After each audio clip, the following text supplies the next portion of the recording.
நான் டிசர்விங் அங்க உள்ள இருக்கிறதுக்கு நிறைய பேர் டிசர்விங் இல்ல. ஆனா வாய்ப்புல கத்தி அப்படி சுத்தவா நான் அவங்க இருக்காங்க நான் இருக்கேன்னா இவங்க புரிஞ்சுக்கலன்னு தான் நான் சொல்லுவேன். ஆமா பெரிய டீச்சர் இவ போடி வேலைய பாத்துக்கிட்டு போய் நைஸா எட்டி பாப்போமா? ஐயோ எவ்வளவு ஆர்வமா இருக்கீங்கல்ல. தற்கொலை மக்கள் இந்த ஷோவை பார்த்து ஓட் போட தெரியாதனாலதான் நான் எலிமினேட் ஆகி நிக்கிறேன்னு ஆதிரை ஸ்டேஜ்ல சொல்லியிருக்காங்க.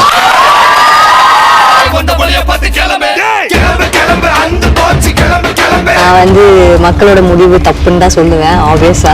ஓகே, ஏன்னா அவன் இன்னும் திருந்தலமாமா. எப்பா இப்பதான்டா ஒரு உருப்படியான வேலை பார்த்துருக்கீங்க. பிக் பாஸ் வீட்டுக்குள்ள போய் கேம் விளையாடி கண்டென்ட் கொடுக்க சொன்னா எஃப்ஜே கிட்ட கண்ட வேலையை பார்த்து கண்டென்ட் கொடுத்த ஆதிரைய இப்ப எலிமினேட் பண்ணிட்டாங்க. என்னடா நடக்குதுங்க? என்னோட டிசர்வ் இல்லாத பீப்புள் அவ்வளோ இருக்காங்க. ஓ மை காட் அப்படின்னு சொன்னாங்க. அவனா மா போட்டுருவல. ஆக்சுவலா இவங்க போயிட்டு இவங்க 3 வார எபிசோட்ல முதல் 2 நாள் பார்த்ததுக்கு அப்புறம் அவங்களே பியூட்டி போட்டு இவ்வளவு கேவலமா பண்ணோம் நம்மள எப்படி இப்படி 3 வாரம் விட்டாங்க அப்படின்னு அவங்களுக்கு திங்க் பண்றோம்.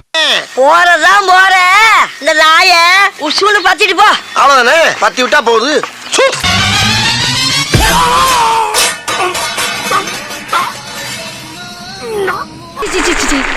நினைத்தாலே வாய் குமட்டிக்கிறது. டச் பண்ணலாம் ஆனா டிச் பண்ணப்படாது. வேணா உயிர் நாடி விட்டு தப்பான இடத்துல கைய வைக்கிற வேணா. இது ஒரு பெரிய மனுஷன் செய்யற வேலை இல்ல. உண்மையா தற்கொலை ஆதிரை தான் கேம் ஆட போயிட்டு எஃப்ஜே பின்னால சுத்திட்டு இருந்தாங்க.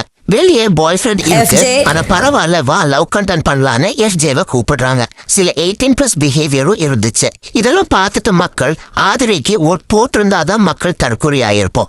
எலிமினேட் ஆன அப்புறம் கூட ஆட்டிடியூட் குறையலன்னா இதுக்கான நெகட்டிவிட்டி ஆதிரை கண்டிப்பா ஃபேஸ் பண்ண போறாங்க. எனக்கு தெரியும் ஒரு பர்சன் எப்படி ரெஸ்பெக்ட் பண்ணணும், ஒரு கேம் எப்படி கொண்டு போகணும், எப்படி விளையாடணுங்கிறது. பிள்ளைய ரொம்ப அற்புதமா வளர்த்திருக்கமா. போயிட்டு நிம்மதியா வீட்டுல போய் சாப்பிடுங்க. ஓகே, கண்டிப்பா. பாய் பாய் பாய். மறக்காம சர்ப்ரைஸ் பண்ணுங்க. தேங்க்யூ. நான் உங்கள் அனைவரையும் மீண்டும் அடுத்த வாரம் சந்திக்கிறேன். நன்றி, வணக்கம்.